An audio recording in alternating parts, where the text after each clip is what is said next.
Assalamualaikum warahmatullahi wabarakatuh.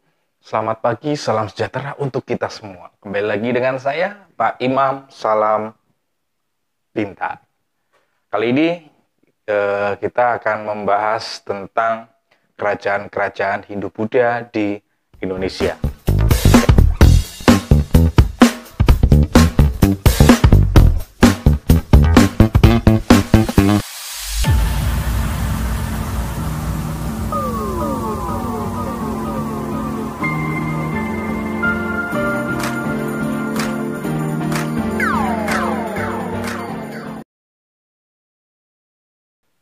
Pertemuan kemarin kita sudah membahas tentang asal-usul munculnya Hindu-Buddha dari lembah sungai Indus, lembah sungai Gangga, sampai muncullah kepercayaan Hindu-Buddha. Lalu kita juga membahas, sempat saya tugaskan kepada kalian untuk mencari apa saja caranya kok bisa Hindu-Buddha itu masuk ke Indonesia. Kok bisa pengaruh Hindu-Buddha sampai ke Indonesia? Yang dijelaskan oleh beberapa teori. Di antaranya ada teori Waisa, teori Sudra, teori Kesatria, teori Brahmana, adapun juga teori arus balik. Ya, itu kita sudah bahas kemarin. Sekarang kita melanjutkan langsung membahas tentang kerajaan-kerajaannya. Dan nanti kita akan membahas tentang Mataram kuno. Berikutnya nanti kita membahas ada Singosari, Majapahit, dan sampai nanti kerajaan-kerajaan Islam yang ada di Indonesia. Sekarang kita masuk kerajaan Mataram kuno. Mungkin nanti kita akan membahas tentang hal-hal atau peristiwa-peristiwa pentingnya saja. Karena waktu yang kita dapatkan, kesempatan kita hanya sedikit-sedikit. Dari kerajaan Mataram kuno. Jadi Mataram kuno itu pertama berdiri itu ada di Jawa, ya lebih tepatnya Jawa Tengah di sekitar lereng Gunung Merapi. Dan haluan kerajaan Mataram kuno itu sendiri pada saat dia berdiri itu menerapkan atau membuat pegangan yaitu sebagai agama utamanya adalah agama Hindu. Dan Mataram kuno itu sendiri adalah kerajaan yang masih punya hubungan atau masih ada keterkaitan dengan kerajaan Sriwijaya.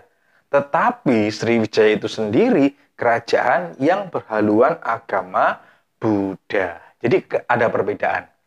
Ya. Dan pendiri Mataram kuno itu adalah putra mahkota atau keturunan dari kerajaan Sriwijaya. Sehingga yang mendirikan Mataram kuno kan berarti orang Sriwijaya, tapi kenapa dia beragama Hindu, yaitu yang bernama Sana. Sana beragama Hindu dan membuat kerajaan yang berhaluan Hindu.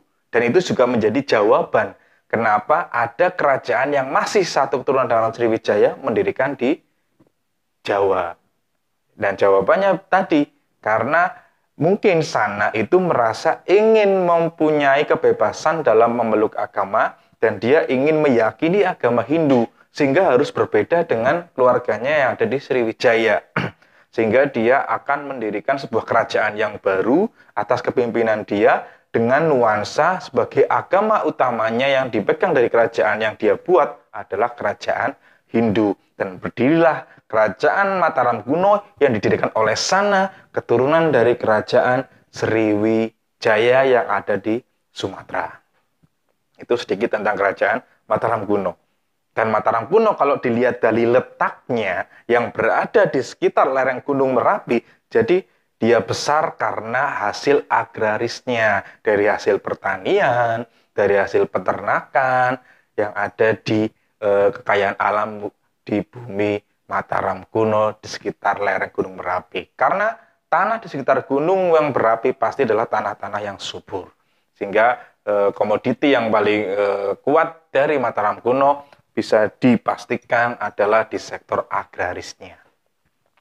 Walaupun nanti pun juga akan merambah ke maritimnya, akan memperkuat armada-armada di maritim juga, karena wilayah akan semakin diperluas lagi.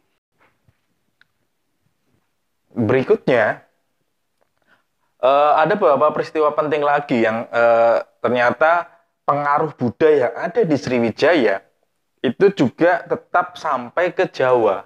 tetap ada pengaruh Buddha di dalam sebuah kerajaan yang dipimpin di Mataram kuno yang mau tadinya akan bernuansa Hindu. Tapi karena Buddhanya masuk ke Jawa juga, akhirnya terjadilah perpecahan di kerajaan Mataram kuno itu sendiri.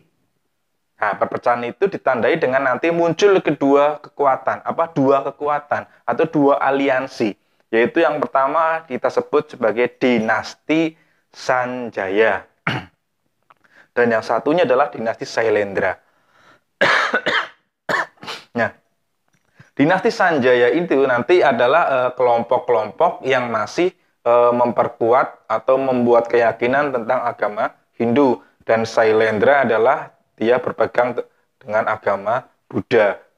Ya. Nah, peristiwa penting itu terjadi pada masa rajanya, ini kan kerajaan kan turun-temurun.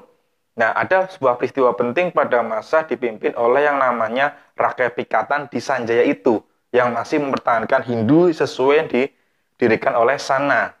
Ya, jadi Rakyat Pikatan adalah keturunan dari Sana yang mempertahankan supaya tetap berhaluan Hindu. Dan dari Sailendra, saya akan membahas pada masanya yang pada saat Rakyat Pikatan di Sanjaya, di Sailendranya ada sosok yang bernama Balaputra Dewa. Ya, jadi ini sudah pecah ya, pecah tapi masih dalam satu lingkup kerajaan.